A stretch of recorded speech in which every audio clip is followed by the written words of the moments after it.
adanya salib maka kita diselamatkan, gitu ya. Firman Tuhan katakan apa? Ya memang itu harus terjadi, tetapi terkutuklah orang yang membuat satu kejahatan itu. Nah, kita nggak mau jadi Yudas. Ada pengkhianatan. Lantas di dalam salib itu juga ada banyak hal. Ada penyangkalan. Petrus menyangkal Yesus. Padahal kurangnya apa? Dia bersama-sama dengan Yesus. Itu murid pertama ya. Itu murid pertama, generasi pertama, gen pertama itu. Nah, kita ini sudah sedemikian rupa banyak. Kita keturunan di bawahnya sebagai orang percaya. Kita akan belajar dari Lukas pasal yang ke-24. Ini peristiwa kebangkitan. Ini ada satu peristiwa yang kita akan pelajari pada siang hari ini, karena ini berkenaan dengan iman pengharapan kita. Lukas pasal yang ke-24. Kita akan baca bergantian. Ayatnya sangat panjang. Semoga ini tidak melelahkan, tapi yang ngantuk silahkan duduk. Artinya kita diberi kebebasan ya. Orang ngantuk aja kok nggak boleh? Boleh, silahkan tidur.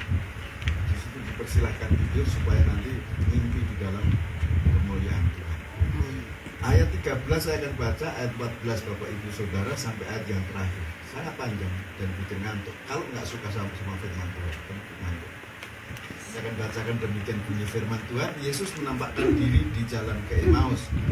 Pada hari itu juga 2 orang dari murid-murid Yesus pergi ke sebuah kampung bernama Emmaus yang terletak kira-kira 7 mil jauhnya dari Yerusalem. Ya.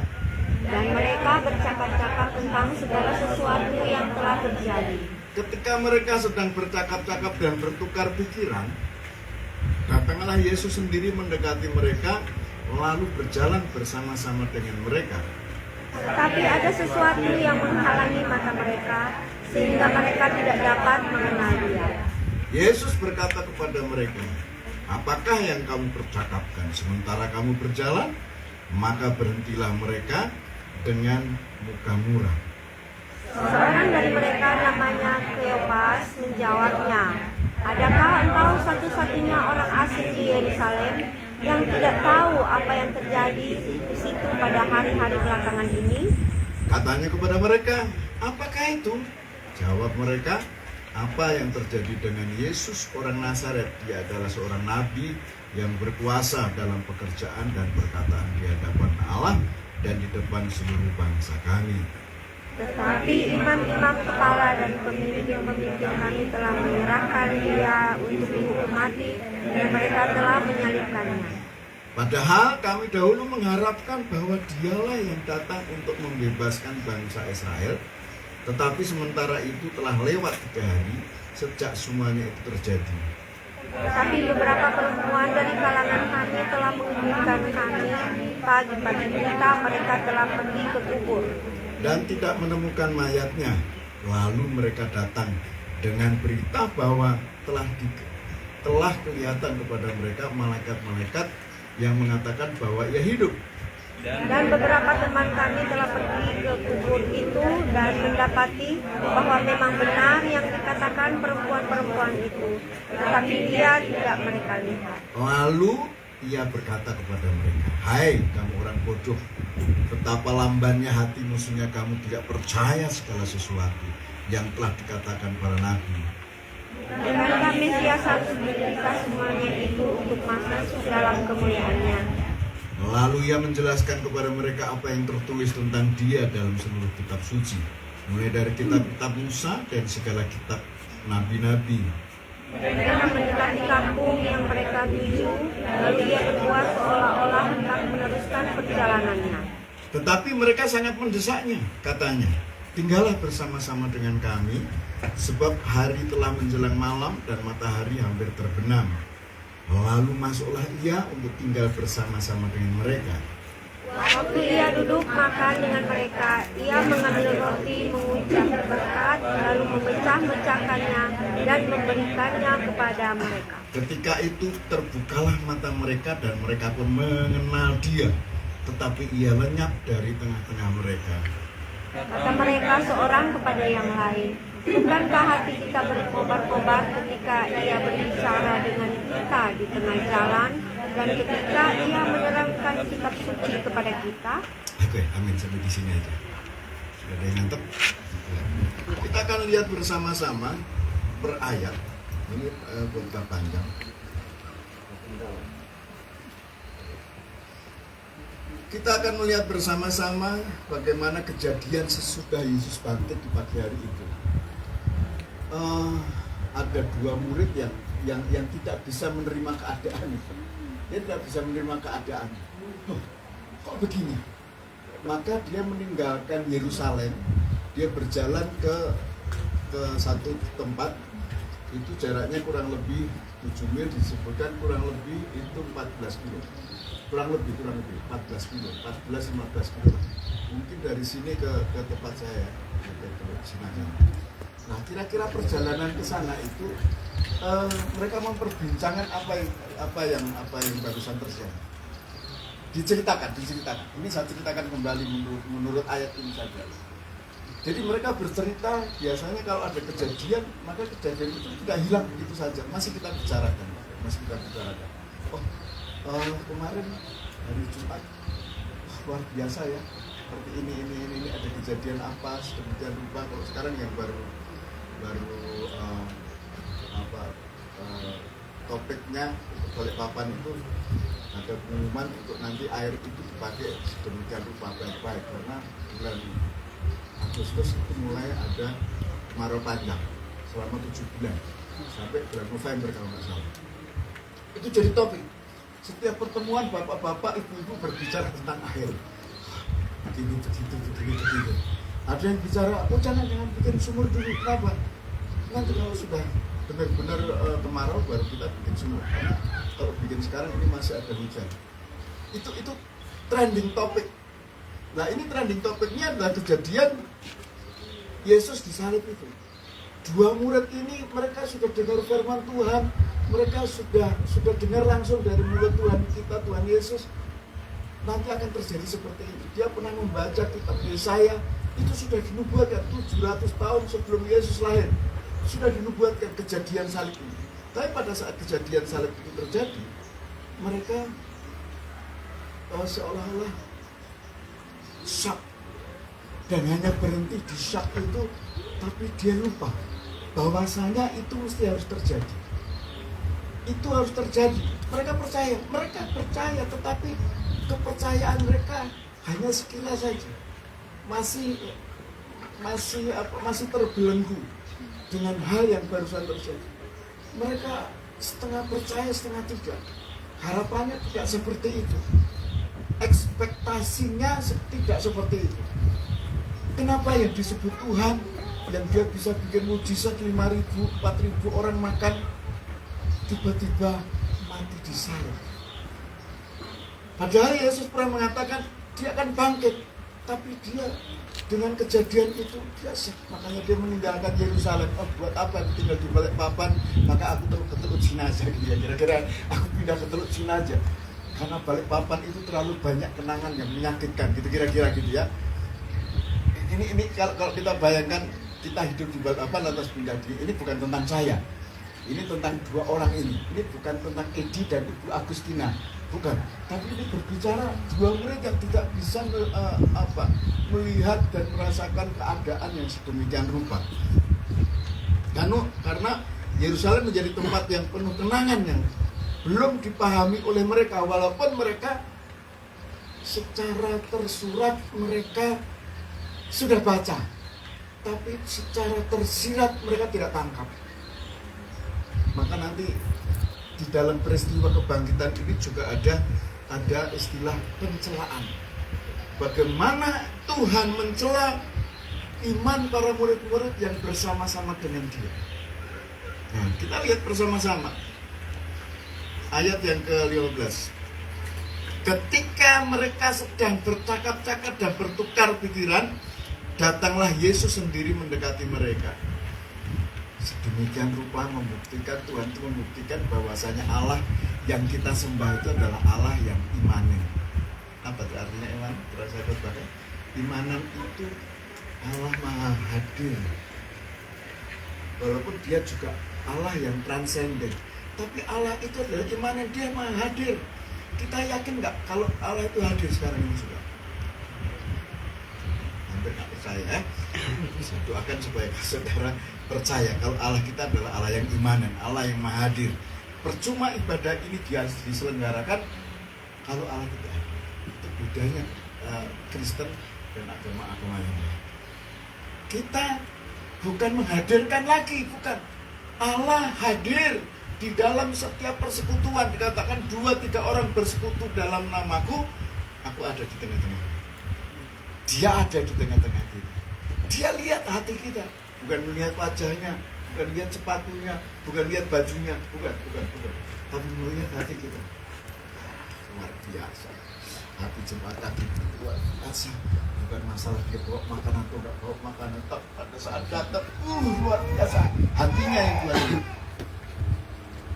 Kita harus meyakini, kita harus kompak meyakini hal itu, sehingga apa yang terjadi kalau kita meyakini hal itu, maka setiap ibadah kita itu ibadah yang diberkati Tuhan. Bukan pada saat hanya Pak Pendeta nanti angkat tangan lantas memberkati kita, bukan itu. Pada saat kita datang pun sudah menerima berkat itu sudah menjadi bagian kita. Kenapa? Dia hadir di tengah-tengah kita. Nah, pada saat Yesus ada di tengah-tengah mereka secara fisik loh ini, secara fisik ya, dia hadir bersama-sama mereka. Akan tapi ada yang aneh di ayat yang ke-16 dikatakan apa? Tetapi ada sesuatu yang menghalangi mata mereka sehingga mereka tidak mengenal mereka. Kira-kira dalam waktu Yesus itu mati berapa hari? 3. Berapa hari? 3. Jumat, Sabtu. Kalau hari yang ketiga iya, tapi kalau jamnya nggak sampai. Satu hari itu berapa jam? 24 jam. Kita hitung ya. Hari Jumat jam 3. Jam 3. Ya, berarti Sabtu jam 3. 1 hari. Sore itu satu hari ya, hitung ya. 24 jam. Lantas pagi-pagi benar itu jam berapa? Kita sepakat dulu. Pagi-pagi benar. Jam 1. Jam 3. Mulai pagi itu jam berapa? Peralihan waktu. Jam 1. Jam 1. Pagi-pagi benar. Bukan jam 5 itu sudah siang dan sudah kesiangan. Pagi-pagi benar itu jam 1, jam 2. Sekitar itu dibangkit. Dari jam 3 sampai jam sekitar jam 1, jam 2 itu berapa jam? Berarti tidak sampai 2 hari ya. Kalau dihitung tidak sampai 48 jam.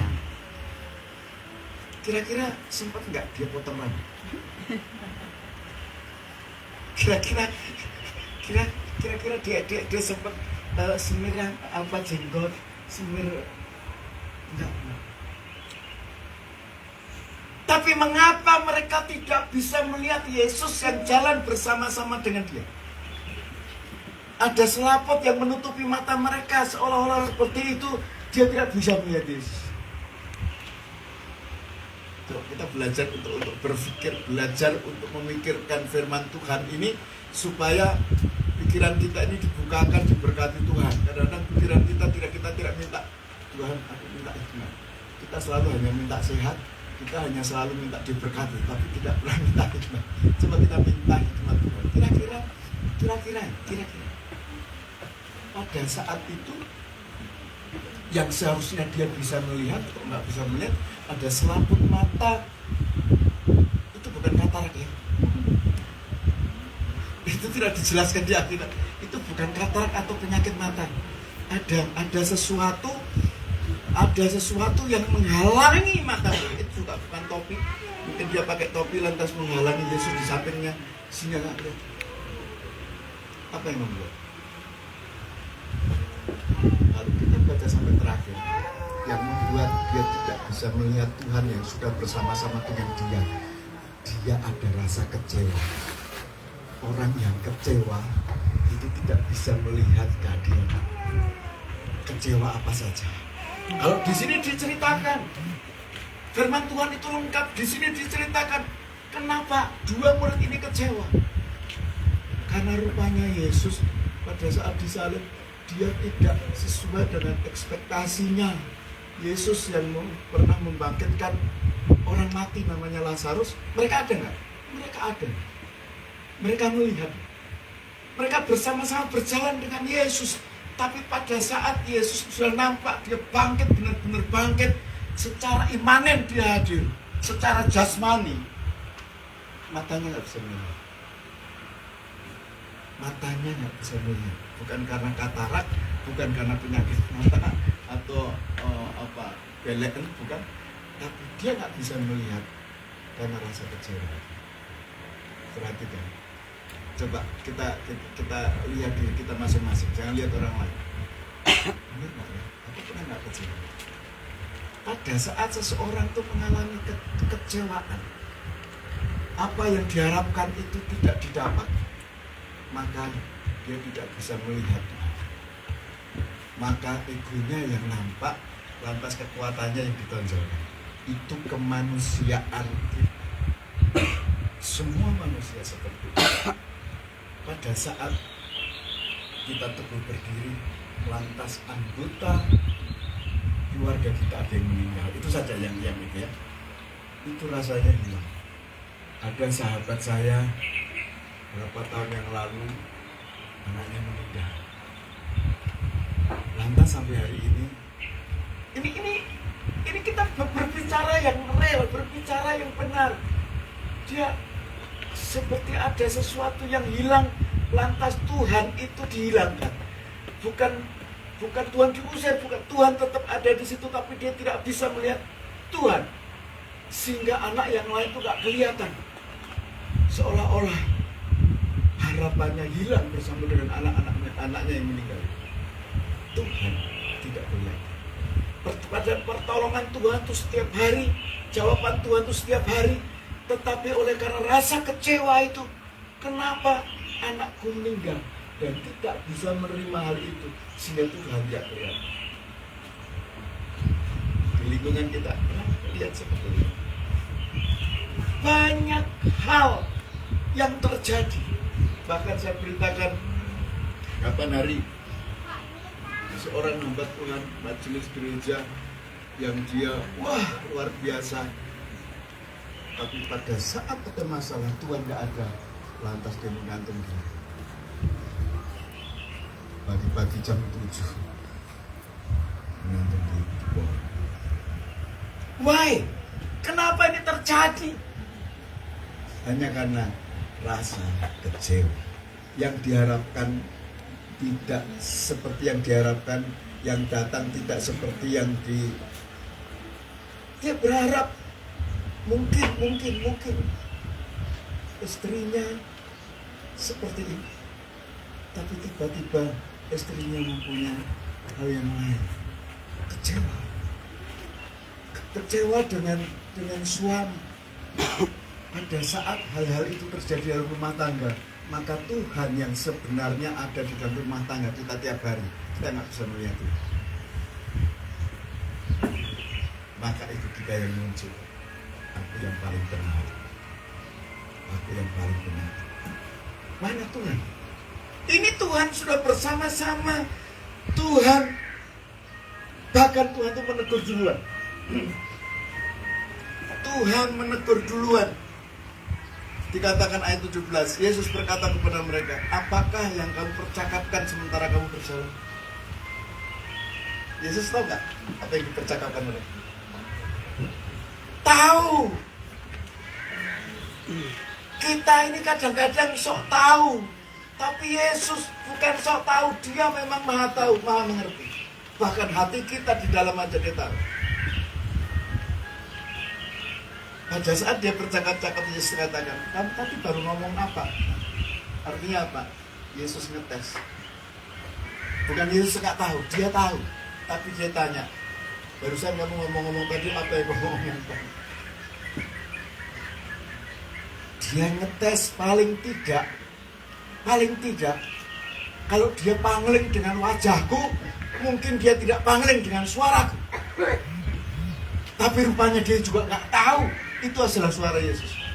Dia 3,5 tahun bersama-sama, kemana aja selalu diajak, bersama-sama makan bersama. tidur bersama di satu rumah. Akan tapi suara Yesus pun, Sang Firman yang sudah jadi manusia, dia tidak tahu. Kami dengan KGBI itu belum, ya 3 tahunan ya Pak ya. Kurang lebih ya. Nggak ditanggalin waktu itu. Cuman saya hafal sekali suaranya Pak Elia. Saya hafal sekali suaranya Pak Jeffrey. Itu mau ditutupin dia ngomong nggak kelihatan orang yang tahu Pak Jeffrey-nya ngomong. Ya, kita saling menghafal, bukan sengaja ya. 3,5 tahun saya belum bersama-sama di KGB ini. Saya hafal satu persatu. Kalau bicara walaupun dia suruh pakai mic pasti hafal. Ini 3,5 tahun bersama-sama. Mungkin DM-nya aja tahu. Tahu. Oh, itu yang DM itu Pak Bambang. Tahu. Yesus menegur dan dua murid ini tidak tahu. Bahkan pada akhirnya diceritakan seorang dari mereka namanya Kleopas. Di dalam perjanjian baru nama Kleopas hanya sekali ini aja di. Tapi diperkirakan dia ini adalah keluarga dari Bapak Yusuf, bapaknya Tuhan Yesus. Masih keluarga dekat. Berarti Kleopas ini bukan hanya murid, tapi Kleopas ini masih keluarga. Bukan hanya hafal, tapi saya kira Kleopas ini dia benar-benar tahu, oh ini keponakan saya.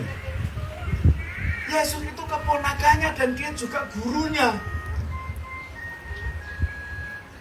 Kleopas dengan beraninya dia menjelaskan sedemikian rupa. Dia tidak paham. Kalau di Jawa itu ada istilahnya dilulu. Dilulu itu gini. Apa dilulu? Anak minta gitu ya, anak minta nanti. Lantas minta nanti. Terus ini PNKB. Ini ambil semua. Apa? Bahasa Indonesianya apa? Dilulu apa? Maksudnya diujo apa? Apa istilahnya? Apa spesifik? Dilulu pokoknya dikasih semua. Nih. Orang memberi dengan marah gitu. Yesus sampai bertanya lagi di ayat yang ke-19. Katanya kepada mereka, apakah itu? Yesus bertanya lagi, apa itu? Yesus dianggap orang yang baru. Pada saat Yesus bertanya, apa yang kamu bicarakan tadi? Lantas Yesus bertanya lagi, apa itu? Yesus dengar, kamu orang baru kan di sini? Nggak tahu kejadian yang baru kemarin. Hari Jumat kemarin kamu nggak ngerti kan? Tentang Yesus, siapa tuh Yesus? Dia seorang nabi yang berkuasa. Tapi lantas akhirnya itu disalib, padahal aku tuh mengharapkan dia menjelaskan itu kepada Yesus, tentang Yesus. Dia bercerita tentang Yesus kepada Yesus. Saya pernah saksikan ya. Saya pernah ke Australia. Orang hanya dengar nama tetapi tidak tahu siapa saya sebenarnya. Lantas diulang lagi pada saat bulan September yang lalu di Teluk Sinai. Orang tanya dengan saya, Pak tinggal di mana? Itu rumah saya. Itu sebelah saya Pak Nazar itu istri meninggal. Loh Pak, ini Pak Edi. Ih, dia lebih kenal rumah saya daripada saya sendiri. Bisa bayangkan itu? Dia berjalan, dia ngomong tentang Yesus kepada Yesus. Yesus tahu persis karena dia ngalamin. Coba bisa dibayangkan. Kenapa bisa demikian? Bisa kejadian ini sedemikian rupa? Ada 2 hal. Yang pertama ada rasa kecewa, yang kedua mereka tidak tahu dan mau memahami firman Tuhan. Firman Tuhan saya kira sudah disampaikan sedemikian rupa, dia berjalan langsung oleh firman itu sendiri. Yesus kan firman yang hidup, dia berkata-kata sedemikian rupa. Masa enggak transfer? Sehingga saya ambil kesimpulan sampai hari kebangkitan Yesus pun murid-murid itu belum percaya. Saya mengajak coba kita buka di dalam Markus pasal yang ke-16. Markus pasal yang ke-16. Ini ada hal yang tragis. Ada hal yang tragis, saudara, di sini. Ya, ayat yang ke-11. Saya baca mulai ayat yang ke-10. Lalu perempuan itu pergi memberitahukannya kepada mereka yang selalu mengiringi Yesus. Perhatikan baik-baik. Dan yang pada waktu itu sedang berkabung dan menangis. Tetapi ketika mereka mendengar bahwa Yesus hidup dan telah dilihat olehnya, mereka apa? Tidak percaya. Waktu saya baca ini saya kayaknya percuma gitu, digembalakan 3,5 tahun, digandeng mana-mana pada rumah tangga ketemu itu, lantas tiba-tiba mereka sebenarnya nggak percaya. Coba ayat selanjutnya lagi. Sesudah itu ia menampakkan diri dalam rupa yang lain kepada 2 orang dari mereka, itu yang ke Emmaus tadi. Ketika keduanya dalam perjalanan keluar kota, lalu kembalilah mereka dan memberitahukannya kepada teman-teman yang lain. Tetapi kepada mereka pun teman-teman itu apa? Tidak percaya. Bisa bayangkan? Ini gen pertama loh. Ini murid pertama loh. Mereka sudah sama-sama sedemikian rupa, makan sama-sama itu udah biasa, tiap hari pagi, siang, sore, malam, mungkin begitu ya. Pada saat mereka dikabarkan Yesus bangkit, murid-murid tidak percaya. Dan pada saat Tuhan Yesus itu sedemikian rupa sabarnya sampai 3,5 tahun dia sampaikan hal ini, maka apa yang terjadi? Apa yang terjadi selanjutnya? Masih di Markus pasal 16 ayat yang ke-15. Lalu ia berkata kepada mereka, pergilah ke seluruh dunia, beritakanlah Injil kepada segala makhluk. Dan ayat yang paling terakhir, ayat 20, mereka pun pergilah memberitakan Injil ke segala penjuru, dan Tuhan turut bekerja dan meneguhkan firman itu dengan tanda-tanda yang nyata. Artinya apa? Kalau dijelaskan hanya beberapa ayat yang sebelumnya, mereka tetap tidak percaya. Tetapi mengapa Yesus tetap memberikan pengutusan? Kamu pergi. Padahal ini jelas-jelas belum percaya. Bisa dapat hikmat. Berarti ada pemulihan. Di dalam peristiwa kebangkitan ini ada peristiwa pemulihan singkat sedemikian rupa. Pada saat mereka tidak percaya, pada saat puncak ketidakpercayaan mereka, Tuhan memberikan mujizat. Kalau kamu nggak diutus pergi, berarti percuma 3,5 tahun aku memuridkan kamu. Saya bayangkan kalau Pak Elia yang mengatakan 3,5 tahun aku mengembalakan, percuma. Sampai megah-megah gitu, sampai ngos-ngosan gitu. Aku dikorban setiap minggu, nggak taunya jemaat nggak percaya. Bisa bayangkan. Terima kasih Pelita. Bisa tebak. Mungkin perasaan segini sebenarnya bukan karena kesel lagi, tapi untungnya Tuhan Yesus itu. Yesus itu justru memberikan pengutusan. Karena dengan pengutusan itu, maka apa yang terjadi? Iman itu akan muncul dan ada satu perubahan. Buktinya mereka pergi loh. Dan di Kisah Para Rasul terjadi mujizat-mujizat yang luar biasa, walaupun ada harga yang mereka akan terima. Semua rasul-rasul itu yang pada saat kebangkitan Yesus tidak percaya, mereka mengalami aniaya yang lebih berat daripada Yesus disalib. Ada salah satu rasul, murid Yesus, yang disalib tapi terbalik kepalanya ke bawah. Ada yang digoreng, tapi rata-rata mereka dia mengalami aniaya oleh karena kebenaran mereka. Tapi dia mengerjakan, mereka mengerjakan, tapi ada akibat.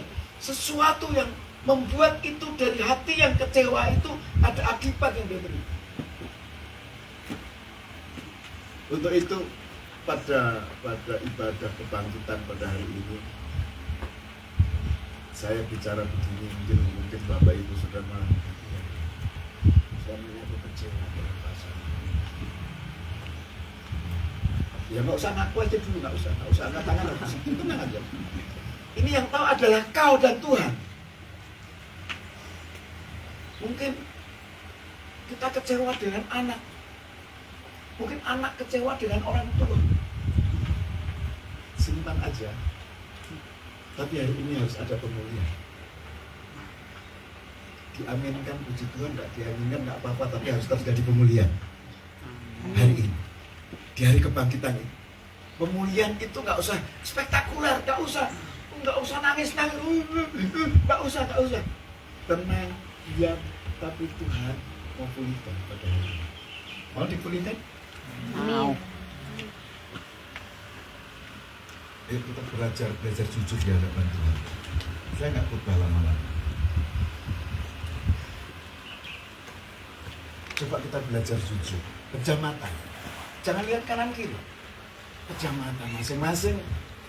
Di hari kebangkitan ini, adakah kau percaya dia benar-benar bangkit?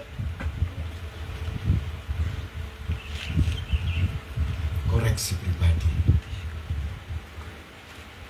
Lepas pribadi. Yang tahu hanya Tuhan. Hatimu yang tahu hanya Tuhan. Kita bisa menyembunyikan sesuatu dengan pasangan kita, tetapi kau tidak pernah bisa menyembunyikan sesuatu dengan Tuhan. Mungkin kau tersenyum, tapi dalam senyummu itu ada sesuatu yang mengganjal. Tuhan tahu. Siang hari ini ialah terjadi pemberesan. Kalau kita tadi sudah yakin bahwasanya Allah kita adalah Allah yang imanen, Allah yang maha hadir. Dia hadir di tengah-tengah kita. Dia hadir di hatimu. Dia mau memulihkan hidupmu, mau memulihkan hidup kita masing-masing, pribadi lepas pribadi.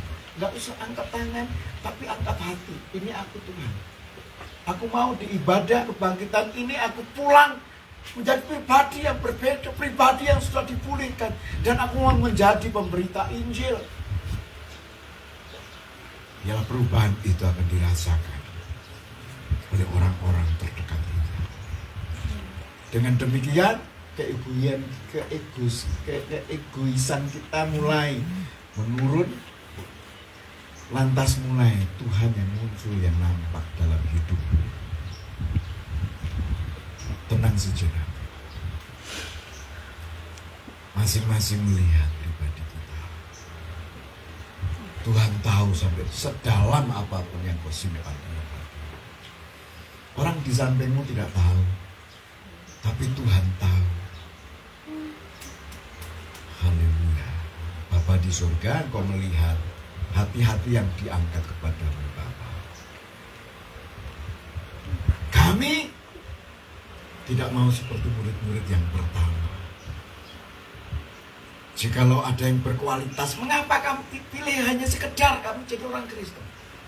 Kami mau menjadi orang yang benar-benar berkualitas iman kami. Percaya walaupun kami tidak melihat.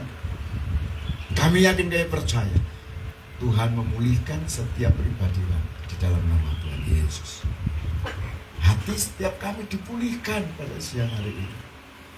Di dalam nama Tuhan Yesus.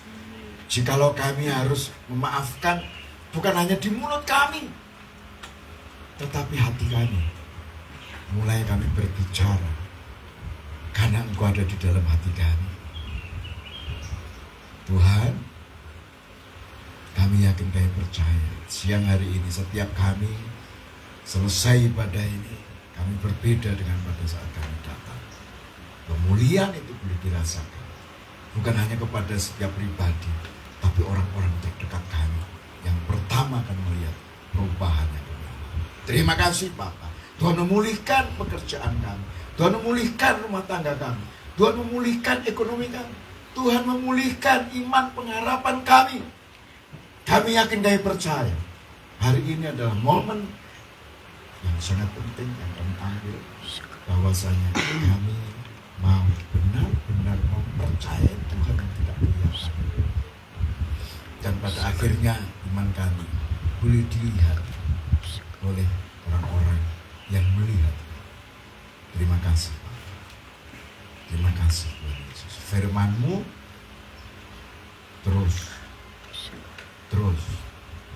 meresap dalam hidup kami. Hamba-Mu sebentar berhenti berbicara, tapi Roh Kudus meneruskan pesan ini kepada setiap kami. Di dalam nama Tuhan Yesus kami mengucap syukur dan berdoa. Di hari kebangkitan ini kami mengalami kebangkitan iman yang double porsi, sehingga kami boleh saksikan bagi banyak orang di luar sana